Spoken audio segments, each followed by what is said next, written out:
My name is Ari Groobman.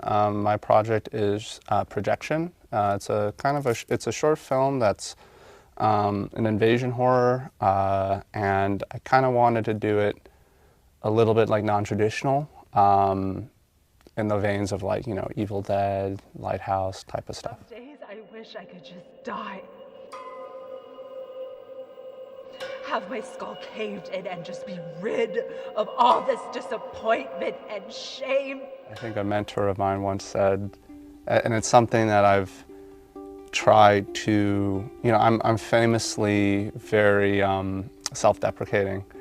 And so it's like, I've always, like, I look at my stuff, and I think I spoke to a DP at the panel yesterday.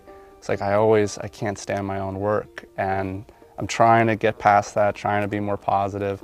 And he told me, it was like, give it a year. And it reminded me of kind of like another thing my mentor told me, is that the movie you write is never the movie you shoot, which is never the movie you edit, which is never the movie you finish with. And part of kind of learning is just learning to be okay with that, you know, and being like, okay, maybe it's not what I was thinking initially, but like, what can I do with what I have now, and like switch it around and highlight what I do have. So the first time it came up, I had written it for another friend, for like a 48-hour horror. They didn't end up using it. They took another script of mine, and I really liked it. It was based on some old campfire ghost stories I grew up with that, you know, just never left me. And I was like, okay, you know, how can I build this? And then another mentor of mine was like, well, what are you trying to say with it? And so it took me a little bit longer, and I was like, you know, I knew what I wanted to have as an underlying tone and theme that kind of stitched the whole narrative together. And then, yeah, originality's dead, as they say. You know, I think creativity comes from your ability to take what has been done before and be able to execute it and express it in your own personal way. And that's what really, you know, makes something creative and or quote unquote original. But I borrowed a lot of inspiration from, you know, Evil Dead. I love practical effects, and The Thing, I think that's my all-time favorite horror. And so like with this one, I really wanted to do, like, there's so much, we built everything ourselves. I used to be an engineer, so like I built the fake eye gag out of seaweed agar. Our, you know, makeup artist, we couldn't find a duplicate head that wasn't under 15 grand. So I was like, well, like, how can I feasibly do this? And I found this like $100 Tom Cruise mask from Czech Republic, and they shipped it over, and I was like, well, if we shoot it in this way, could we make it work? And our makeup artist was like, and she's great, her name's Monique Paredes, give her a shout out, she's phenomenal. Her and her husband do like all sorts of like mask making and Halloween props, and so she airbrushed it and like rigged it with like eye valves, blood valves, and like a collapsed in skull effect. It was, so there's a lot of that, cinematography and pacing of like Lighthouse, Possessor by Brandon Cronenberg, Watcher, which is like one of my favorite Micah Monroe flicks, so a lot. Yeah. I always never really feel fully satisfied watching something that's purely virtual. I'm not going to disparage and say like, well, there's no place for it. I think there is a place for it. It's like seasoning with cooking, you know. Paprika's great, right? But if you dump in so much paprika and that's the only thing you taste, it's so hard to get past. If you look at stuff like Jurassic Park, or even like the second Harry Potter, you know, with the basilisk, did you guys remember that one? I mean, that was a mix between like very early VFX work, like watching it back now, you're like, wow, this is how far we've come. But what's different about back then to some of the VFX work we see today is that they blended both practical and VFX so that it really holds true, so that there are some moments where you just for brief seconds, like, that doesn't seem real, but it's VFX and you can move, but then you have this giant puppet that the actor gets to interact with, and it feels so real. The light catches shadows, and that's the hardest thing with VFX, is the shadows and the lights. Same thing with Jurassic Park. As we've become more modernized in cinema and film, I think we've often dismissed some of the old trades and the techniques as archaic, and that just does a disservice to them. I think it's, as we move forward, we should have a combination of everything and the people that came before us, and practicals is one of them. You know, I think hopefully we can see a change more and more as like studios and creators be like, no, this is important.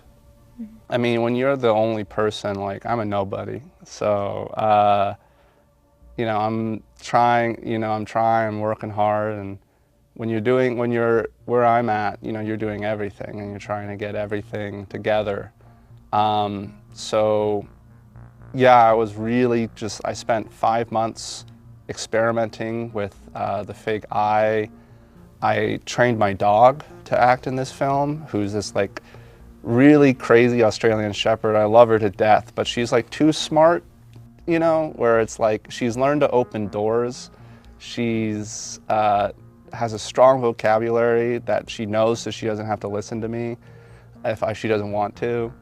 And so when I wanted a dog for this, everyone doubted me, and I was like, look, she'd sell her soul for like a half a bagel. So I was like, just give me a little bit, and I spent 4 months training her on like 5 to 8 different new tricks, and up to the day of shooting, everyone doubted me, and then on the day of, she was the least of our problems. She hit every single mark, and of course I had chicken and ice cream, and that was her favorite. But so we were doing that, especially with post. In my previous project, I felt like I didn't spend as much time on sound. I was kind of rushed by the grant program that had asked of me to make it. And I really wanted to be like, you know, with horror, the visuals are only just one part. Like, so much of horror, if you look at like the substance, is the sound design and the music. And those are such critical components that people forget. And that was another part where I was like, I want to make sure that the sound and the music really fits. Casting is always, it's a fun but very difficult process, because that's another thing that I think people don't realize, is that a good cast makes or break your film. You know, that goes both with like acting, but also with look. If someone doesn't look the part, and that's something I always dislike, when they're like, oh, let's just throw in, you know, I don't know, who's the big one right now that everybody like sees nowadays? I don't know, Timothy Chalamet, nothing against the man. But like, there's certain things I'm like, I don't know if I see him in that role. And so casting is like, I really always wanted to cast people that like feel like they fit the role and they look like the characters and everything. And we had my partner does all my casting for me. And she, like ex-theater, she's really good at it. In all my other projects, she's won awards for her casting, and so to this day, I'm like, I married her. I'm like, now she's gonna, like, hopefully she'll help me out. But we found this great guy, Diego, who was an ex-bare knuckle boxer turned drag queen, and he played as one of our characters, and he's great. And then our main villain, Ian, I found him, and he just has this look that is also a drag queen. We got a few drag queens in our project.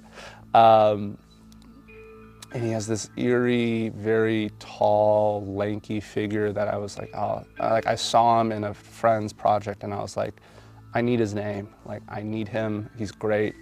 And anytime he shows up on the screen, especially with some of the close-ups, you just hear like the involuntary reactions of people like, ugh. He just got all this extra creep that Monique put on him, and yeah, so that's always a lot of fun. And Mikey, all our cast is phenomenal. Mikey was theater, does Shakespeare, and she really delivered on all of the screams and the very visceral emotions that I needed her to project, and learned to stay behind the monitor, I guess, as a director. You know, every single time it's like a learning experience. And I came from the gauntlet. When I came out here, I didn't know anybody, and I worked from PA when you're like less than human and, you know, shuffling around. And so I always wanted to feel and make my crew feel like, you know, I'm not expecting them of doing this by themselves or I'm bossing them around. I wanted to be a leader that is in the ground and leads with them rather than from above.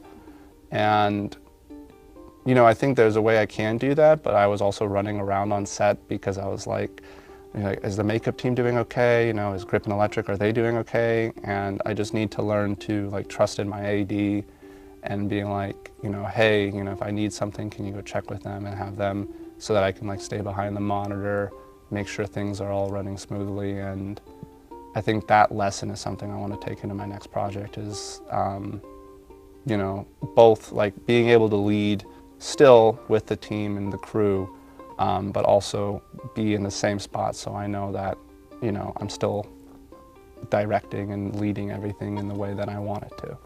It was a crazy project, and it was like 4 days of just run and gun, always behind. I used to work in the kitchens, fine dining, you know, so like the bear is very much of like, yeah, that's kind of how it's like. It's intense, and that's the same thing with on film sets. It is tense, and it's crazy that I want to keep doing it, you know, and, you know, even afterwards, and I'm just so stressed, I'm so tired, it's that kind of reminder of like, even with all of that, with all that stress, this is what I want to do and this is where I want to go, especially coming from a traditional STEM background. You know, no matter what all the crazy stuff I did in STEM, I never got the same feeling, and this one is like, you know what, this is confirmation, this is what I want to be doing.